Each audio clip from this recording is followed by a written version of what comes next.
night the woods came closer, people think horror arrives violently. They imagine breaking glass, screaming, a sudden intrusion that shatters the world in a single clean break. But real horror, living horror, doesn't work that way. Comes slowly, quietly. It tests the edges of your world, inch by inch, until one day you wake up and realize the walls around you have been rearranged. That's what happened to us. The woods didn't attack us. They approached. They learned the shape of our home the way an animal learns the shape of a trap, by brushing against it, mapping the edges, pushing gently until something gives. It began 2 weeks after the breathing at my wall.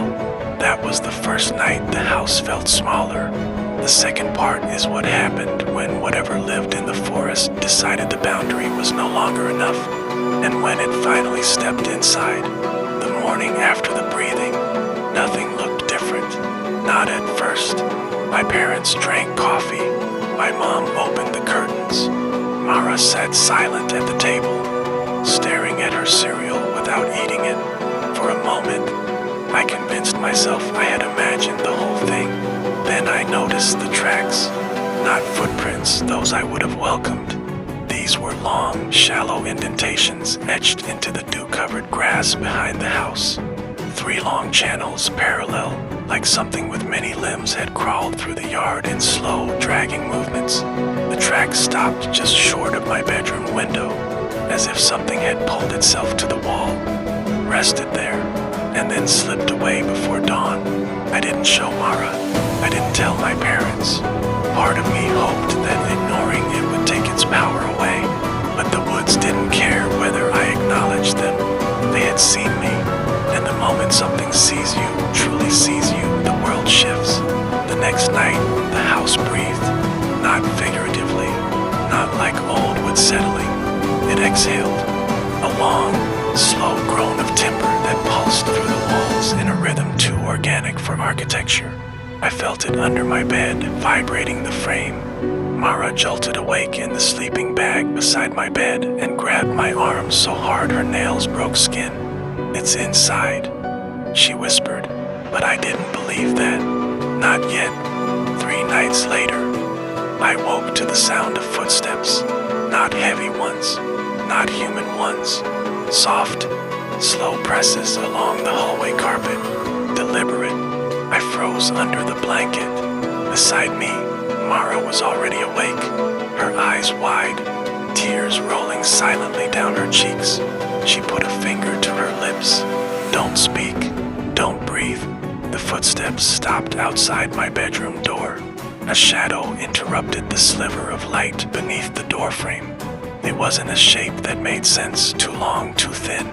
Something like an arm unspooled across the floor, stretching under the crack of the door. Fingers splayed like roots, searching for water. The carpet bristled as it slid across. I grabbed Mara and clamped a hand over her mouth before she could scream. The arm stayed there for a full minute, exploring, feeling, moving in slow, careful sweeps. The fingertips brushed the air just beneath the wood, as though memorizing the dimensions of the room. And then it whistled, soft, questioning. 3 notes, the same pattern it used in the woods, but muffled, warmer, like it was coming from a mouth pressed against the bottom of the door. And it breathed, a low, hollow exhale that vibrated across the floor. The arm snapped back so fast it reminded me of a spider withdrawing into a crevice.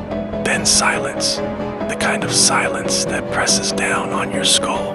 I waited an hour before moving, another before opening the door.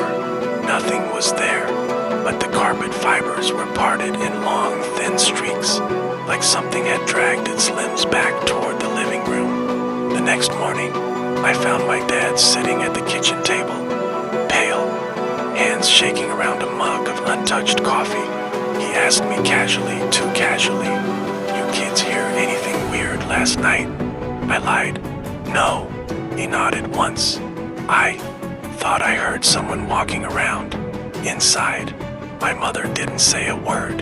She just stared out the window at the tree line, her lips pressed tight. I could tell she hadn't slept either. None of us spoke about it again, but something changed after that. My parents began keeping the hallway light on at night. My mother started locking her bedroom door, and my father, who mocked superstition, nailed 3 iron horseshoes above the back door and muttered something under his breath while he did it. Fear was spreading through the house like mold, quietly, inevitably, and the woods felt closer every day. The boundary between the house and the forest wasn't physical. It was something older, something instinctive. The woods had always respected that line, until they didn't. It happened on a stormless night. No wind, no rain, just a heavy stillness that felt staged. The air was too thick, too warm. A pressure built behind my ears, the kind you get underwater. At 1:14 a.m., Mara woke me with a hissed whisper. Listen. I did. First, nothing. Then soft creaking, floorboards bending under weight. But it wasn't footsteps this time. It was crawling, something pulling its body across the living room floor. Slow, heavy, wet. The dragging sound stopped beneath the vent in the hallway. Then I heard breathing through the ductwork, a sound halfway between a sigh and a growl, close enough that dust fell through the metal slats. It's in the walls, I whispered. Mara buried her face in my chest. Then the vent cover in the hallway clattered. Once, twice, something pushed it from inside the duct. And then a hand slid through the slats, long, jointed wrong, searching. The metal groaned under the pressure of fingers that were far too numerous. I squeezed, twisted. The vent cover snapped off and clattered to the floor, and the thing began pulling itself through the opening. I saw a knee, if you could call it that, dislocate and reform as it bent its limb into the narrow space. I saw ribs that stretched and tightened like branches bending under wind, and a head, God, a head that wasn't shaped like anything that belonged on this side of the world. It forced itself inch by inch out of the wall, quiet except for the wet sound of its skin brushing metal, and then it whispered. Not a whistle, not a knock. Words, my name, perfectly spoken, too perfectly, as if it had practiced for weeks, shaping my name in the dark until it fit its mouth just right. Then, come here, exactly the way it had called my sister. The woods didn't want us to go inside them anymore. They were coming for us. I grabbed Mara's hand and ran. The thing thrashed behind us, its limbs cracking and reforming as it tried to chase. The sound it made was wrong, like wood warping in fire, mixed with a low moan that grew louder the closer it came. We reached my parents' room. I didn't knock. I slammed into the door so hard it swung open. My father sat up instantly. What? I pointed at the hallway. He didn't believe me at first, until the thing hit the wall outside our door. The drywall dented inward with a sickening crunch. My father's face drained of color. My mother screamed. We barricaded the door with the dresser. My father held a hammer like a useless talisman. The thing crawled along the hallway, scraping its limbs and dragging its weight across the wall. Then it did the one thing none of us expected. It started scratching words into the wood, slowly, patiently, letter by letter, a message carved into the door. Let me in, my mother sobbed. My father braced the dresser with his entire weight. I held Mara so tightly she could barely breathe. And then, everything stopped. No sound, no scraping, no breath. The woods fell silent again. I wish the story ended there. I wish silence meant safety, but it wasn't retreat. It was waiting. This was only the moment it realized something important. We weren't going back into the woods, so now the woods were coming to us. My mother wrapped blankets around us, whispering half-formed reassurances she didn't believe. My sister trembled violently on the couch, teeth chattering, but it was too quiet outside, too still, the kind of silence that doesn't exist in nature.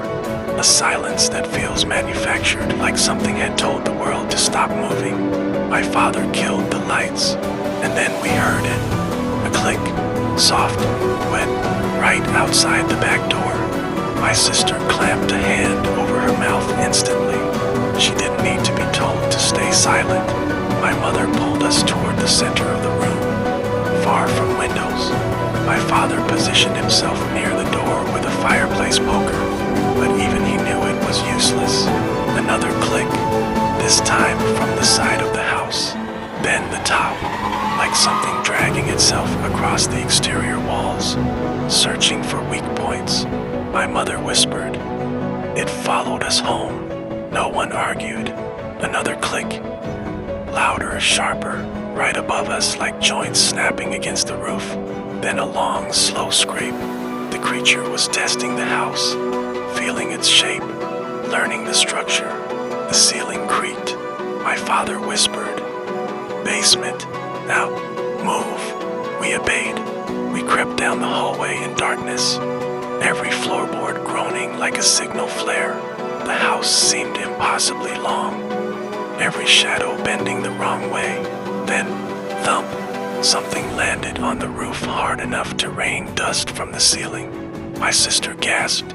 The creature dragged itself across the shingles, slow, intentional, not searching anymore, tracking, following the sound of our footsteps.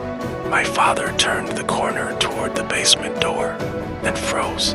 The creature's silhouette pressed against the living room window. It didn't break it. It didn't scratch it. It simply flattened itself against the glass, stretching its limbs, widening its shape until it covered nearly the whole window. Its face, that almost face, pressed into the pane, the flesh warping, and it clicked, a slow, rhythmic clicking, like it was mimicking a heartbeat. My mother shoved us behind her, but we all knew the truth. Glass wouldn't matter, not to something like that. The creature's fingers elongated, flattening into pale tendrils, sliding upward along the window frame as if searching for a way inside. My father whispered, "Don't move." My sister whimpered. The creature's head snapped instantly toward the sound, its skin tightening like stretched fabric. The window bulged inward. We ran. The basement door slammed behind us just as something heavy smashed into it. The entire frame jolted. A crack spread across the wood. "Down! Get down!" My father barked. We pressed ourselves against the far wall, hearts crashing in our chests. Above us, the creature moved through the house, dragging, clicking, testing.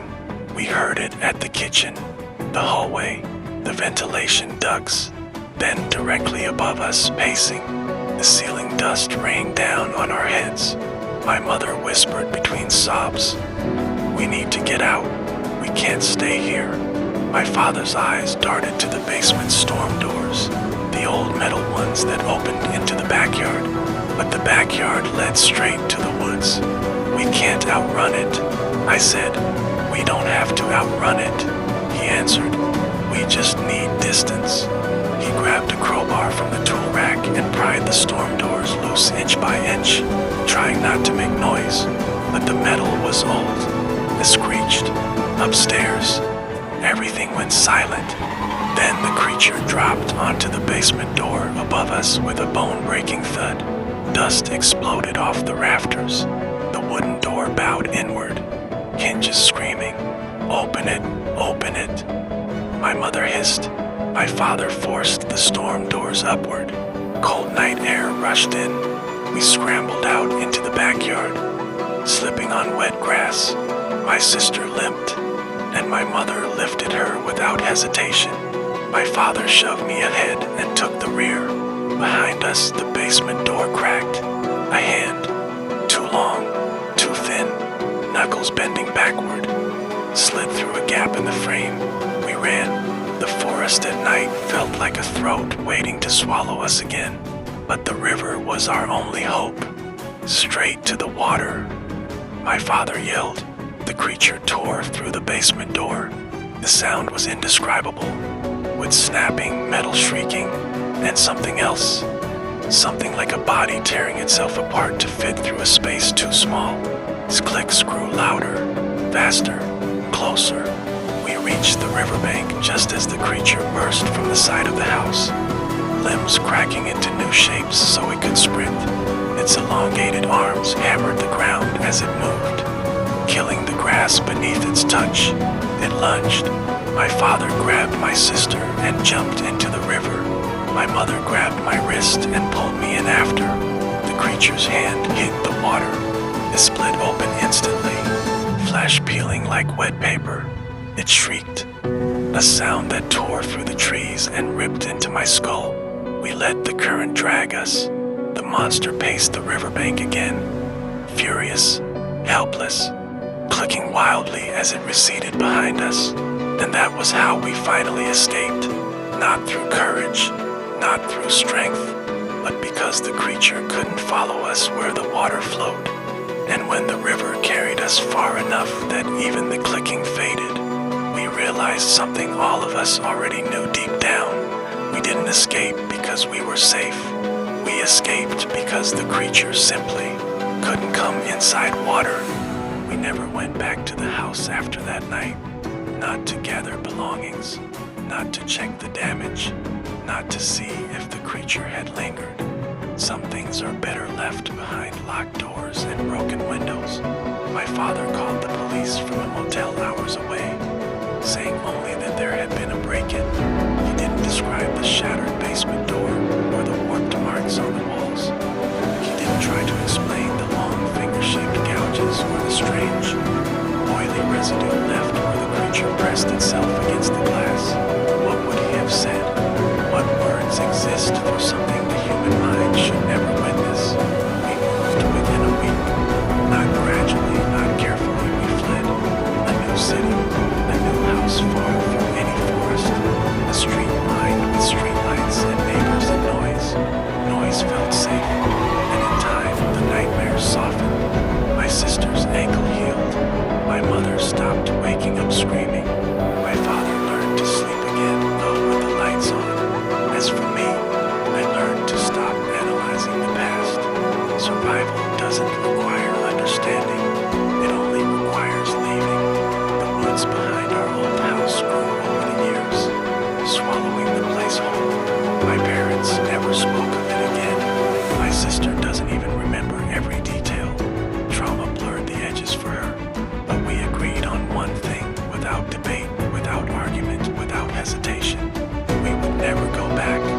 We would never check what became of that creature. We would never ask whether the river still held it back. We would never risk finding out if it learned a new way in. Some stories need endings, but not all endings need answers. So this is ours. We left the house. We left the woods. We left the creature behind. And for the rest of our lives, we chose to do only one simple thing. Never go into the woods again. Not those woods. Not any woods. Because some places remember you.